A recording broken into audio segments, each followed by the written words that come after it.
क्या तेजस्वी और राहुल गांधी के बीच सब कुछ ठीक चल रहा है? बड़ा सवाल इसलिए खड़ा हो रहा है क्योंकि महागठबंधन के अंदर खींचतान की खबरें लगातार आ रही है और तेजस्वी यादव का जो बड़ा बयान आया उसने तो टेंशन और भी बढ़ा दी है। नमस्कार, दर्श न्यूज में आपका स्वागत है। मैं हूं अनुराग। कल तेजस्वी यादव ने अपने विधायकों, सांसदों और बड़े नेताओं के साथ बैठक की। बंद कमरे में बातचीत हुई और तेजस्वी यादव जब बाहर निकले तो उन्होंने कह दिया कि 243 सीटों पर हमारी तैयारी चल रही है। तेजस्वी यादव ने बड़ी बात कह दी। 243 यानी पूरे विधानसभा सीट पर जो है उनकी तैयारी चल रही है। सीटों के लिए जिस तरह से खींचतान मची है कांग्रेस और आरजेडी के बीच में, या यूँ कहिए महागठबंधन के अंदर, क्योंकि मुकेश सहनी भी बड़ी संख्या में सीट की मांग कर रहे हैं और वाम दल भी पीछे हटने वाले नहीं हैं, तो कांग्रेस और आरजेडी कैसे सीटों का बंटवारा करेगी, बड़ा सवाल खड़ा हो रहा है। और सबसे बड़ी बात है कि अब तक सीट शेयरिंग पर कोई भी बात बन नहीं सकी है महागठबंधन के अंदर। बड़ी खबर यह है, दरअसल तेजस्वी यादव पिछले दिनों यानी 15 अप्रैल को दिल्ली गए थे। राहुल गांधी और मल्लिकार्जुन खड़गे के साथ उनकी बातचीत हुई थी। वहाँ कोऑर्डिनेशन कमेटी पर बात बनी।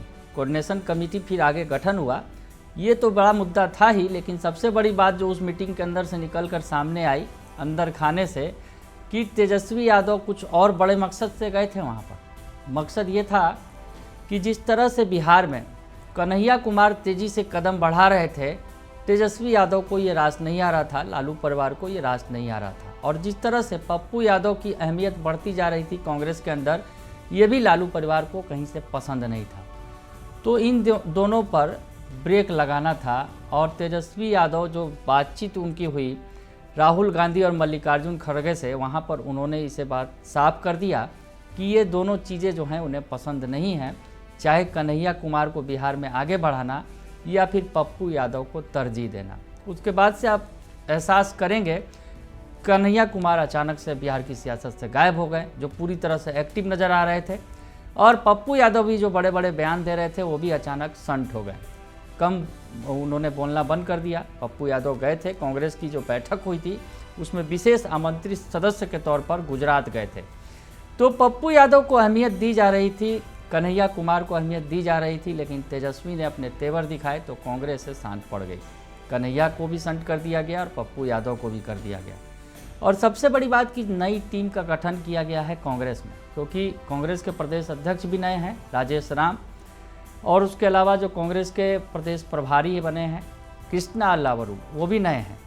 और उसके अलावा टीम में जिस तरह से कन्हैया को तो बढ़ाने की कोशिश हो रही थी, खैर वो तो टांग पीछे खींच लिया अगर कहा जाए कांग्रेस ने, जब तेवर दिखाए तेजस्वी ने। तो उसके बाद सबसे बड़ी बात है कि ये दोनों नेता जो है सीट शेयरिंग पर बात नहीं बना पा रहे हैं। जिस तरह से राजेश राम और कृष्णा अल्लावरू को बना तो दिया गया, बिहार की कमान सौंप तो दी गई और बिहार का चुनाव भी है, लेकिन जिस तरह से अखिलेश प्रसाद सिंह को किनारा कर दिया गया, उसके बाद कहीं ना कहीं परेशानी पैदा हो गई है। कृष्णा अल्लावरू लालू यादव से तो मुलाकात कर ली उन्होंने, लेकिन लालू यादव से उनकी जब बात सीट शेयरिंग पर हुई तो लालू यादव ने साफ तौर पर कह दिया कि तेजस्वी यादव उसके लिए बातचीत करेंगे।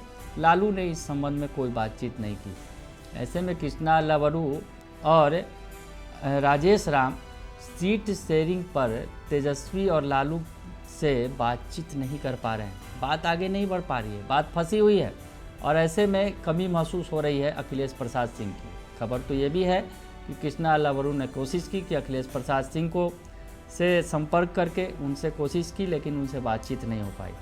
अखिलेश प्रसाद सिंह व्यस्त हैं, शादी ब्याह का मौसम सीजन है और उसमें वो व्यस्त हैं।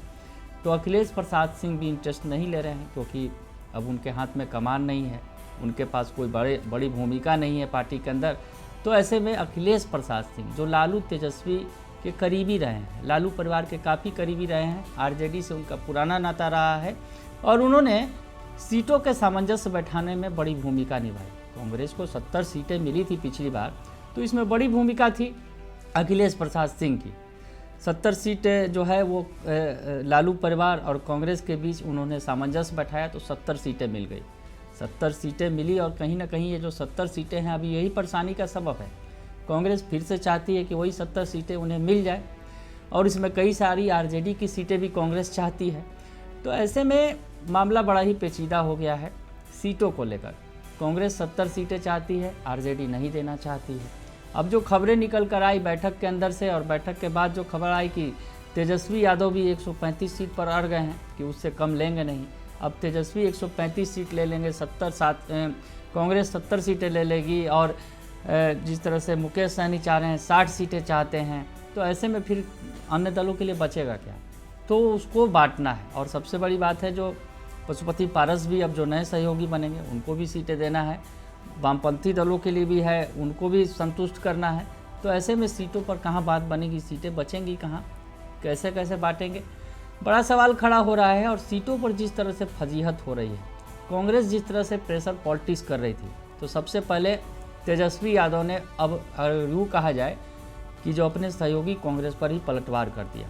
तेजस्वी अपनी ताकत जानते हैं बिहार के अंदर, और तेजस्वी के पीठ पर ही आगे अगर कहा जाए तेजस्वी के कंधे पर ही चढ़कर कांग्रेस आगे बढ़ रही है बिहार के अंदर। तेजस्वी इस बात को सही तरह से समझते हैं, भली भांति जानते हैं, लेकिन कांग्रेस जिस तरह से अपने तेवर दिखा रही है, कांग्रेस जिस तरह से अपना तेवर और कलेवर बदलने की कोशिश कर रही थी, तेजस्वी यादव ने उस पर पहले तो विराम लगा दिया।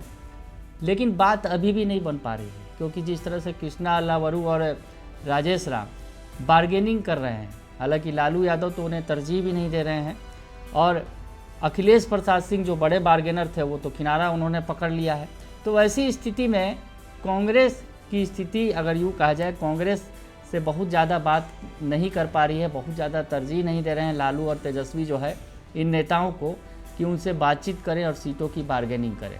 और इस बीच खबर भी 135 सीटों की आ गई कि तेजस्वी 135 सीटें चाहते हैं अपने लिए। साफ तौर पर उन्होंने मैसेज दे दिया है। महागठबंधन की जो बैठक हुई थी पिछले दिनों, उसमें ये मैसेज निकल कर सामने आया, और उसके तुरंत बाद तेजस्वी ने अपनी बैठक बुलाई अपने पार्टी के नेताओं की, और जिस तरह से सांसदों विधायकों को उन्होंने टास्क दिया, और सबसे बड़ा टास्क जो उन्होंने दिया 243 सीटों का, 243 सीटों पर तैयारी का। और सबसे बड़ी बात, तेजस्वी ने बड़ा दांव खेला।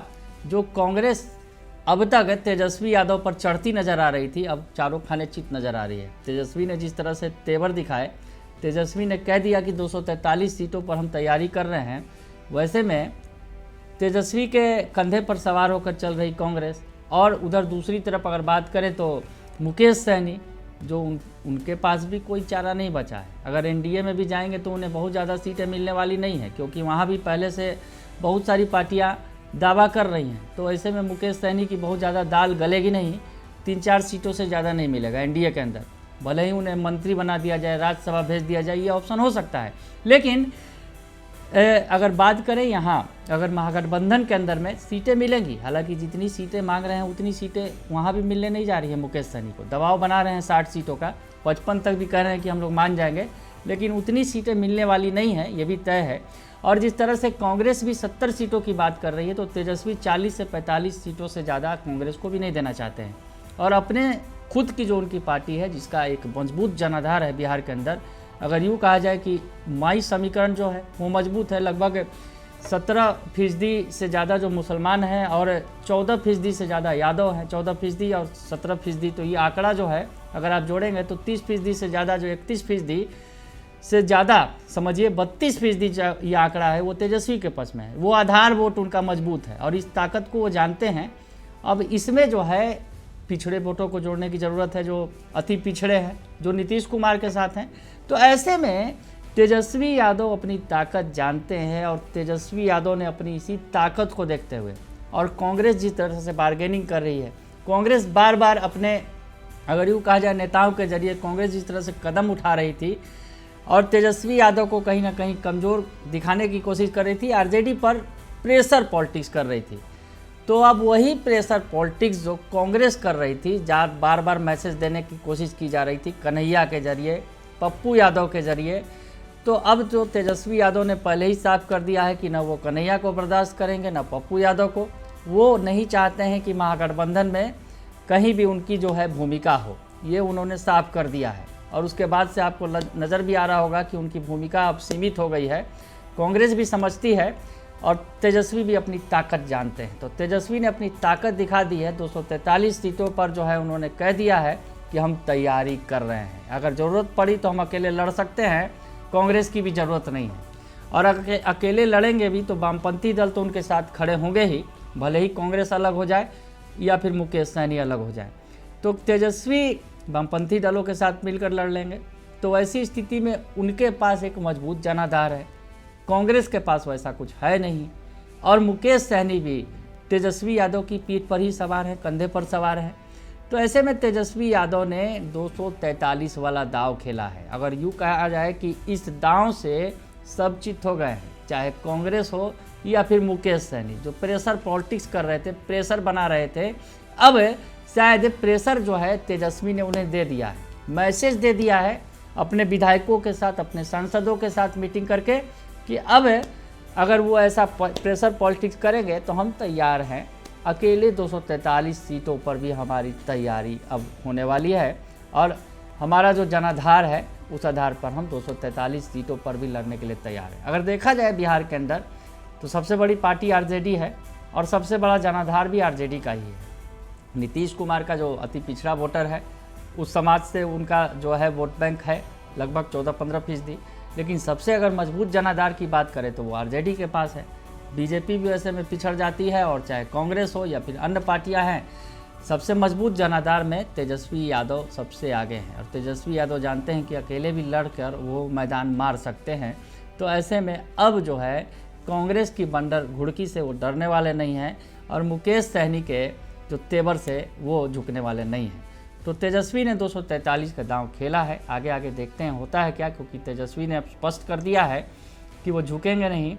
और जिस तरह से खबरें हैं कि तेजस्वी 135 सीटें चाहते हैं अपने खाते में, और कांग्रेस के खाते में 40 से 45 सीट, और मुकेश सहनी जो उम्मीद लगाए हैं कि 60 सीटें मिलेगी, उन्हें भी 20 से 25 सीट मिल सकती है, ये उम्मीद की जा सकती है। हालांकि उसमें आगे क्या होगा ये देखना दिलचस्प होगा। लेकिन फिलहाल जो है सियासत तेज है और महागठबंधन के अंदर सिर फुटअव्वल की स्थिति जारी है, क्योंकि महागठबंधन की बैठक हो रही है लेकिन अभी तक सीट शेयरिंग पर कुछ भी नहीं हो सका है। और सबसे बड़ी बात है कि कृष्णा अल्लावरू और राजेश राम की जोड़ी बहुत ज़्यादा अगर कहा जाए बार्गेनिंग करने की स्थिति में नहीं है। वैसे में कहीं ना कहीं अखिलेश प्रसाद सिंह की कमी भी खल रही है। अब आगे आगे देखते हैं होता है क्या, क्या अखिलेश प्रसाद सिंह की वापसी होगी, क्या वो बीच बिचौल करेंगे और जो बार्गेनिंग करेंगे कांग्रेस के लिए, ये देखना होगा, क्योंकि उनकी भूमिका अब सीमित हो गई है। लेकिन इतना तय है कि तेजस्वी ने कन्हैया कुमार को किनारे लगा दिया है, पप्पू यादव को किनारे लगा दिया है, और अखिलेश प्रसाद सिंह की भूमिका जो लालू परिवार के करीबी रहे हैं, हालांकि उन्होंने कांग्रेस के लिए इसमें मदद भी किया है, लालू परिवार के करीबी होने का फ़ायदा भी उठाया और कांग्रेस को 70 सीटें उन्होंने दिला दी थी। तो ऐसे में क्या फिर से एक बार मजबूत भूमिका में होंगे अखिलेश प्रसाद सिंह? तमाम तरह के सवाल उठ रहे हैं। लेकिन तेजस्वी ने 243 वाला दांव चलकर कांग्रेस को भी चित कर दिया है और मुकेश सहनी को भी शांत कर दिया है। बने रहिए दर्श न्यूज़ के साथ, तमाम खबरों से आपको अपडेट रखेंगे। फिलहाल के लिए इतना ही, धन्यवाद।